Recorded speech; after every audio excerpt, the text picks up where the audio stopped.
Give them hell!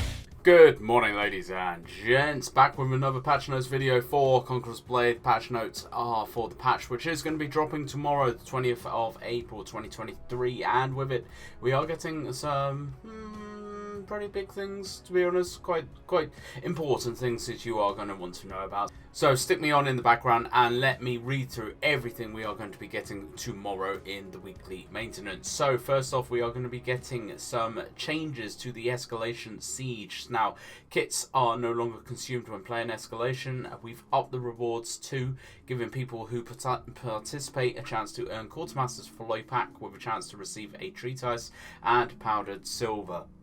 Double glory for weekly challenges. Thank God I've really struggled to get through the challenges this season. But the challenges of the 9th and 10th weekly challenge weeks in the seasonal interface grant double the glory. Only applicable to the challenge completed during that very week. So you have to complete all these challenges in that actual week to get double the glory, which will help a few of us through the last stages of the Battle Pass. Adjusted content. So the Escalation Siege leadership adjustments adjusted the ratio for leadership refunds when retreating units in Escalation. Retreating a unit will no longer receive its full leadership refund. Siege map rotation has changed. There is now in the Siege map rotation Harbour City, Wall Fort, Helion Ford, Hidden City, Sun City, Regionopolis, Riverlands Castle, Dasuo Fort, Allenburg, Orgolia, Shield of the Capital, Empyrean Sands, Valley Fortress, Current Castle Redux, Border Fort, White Elk Fort, Linwood Fortress, Frontier Camp, Storehouse, and Green Peak Camp. There is still no Great Wall, which is a real shame because I missed that map. I love that map. Miscellaneous adjustments. Change the purchase limit of the weekly unit medal pack to 5. Improve the item descriptions of crafting schematics and wisdom so that you can see where they can be obtained from. Balancing adjustments. So the monks have had a bit of a nerf. The Crescent Monk's Deadly Epicycle now consumes 50 block, was 140, and breaking defense no longer affects the trigger of Crescent Moon. Not a massive nerf, but it is a fairly big nerf against kind of shield units, so it's going to be interesting to see just how they fare up against things like Stalwarts or the ISGs now. The Houndsmen have had a bit of a buff. Increase the health of the Houndsman's hounds by 23%, and they now recover health when attacked. This should greatly increase their survivability. They are not just squishy doggos anymore. The Archer's bleed effects now also deal 1% of the target's max health as damage. That's quite interesting.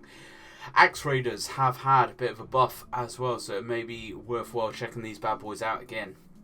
So the Axe Raiders no longer gain a 30% damage buff when affected by daze, knockdown, knockback, burn, or concussed.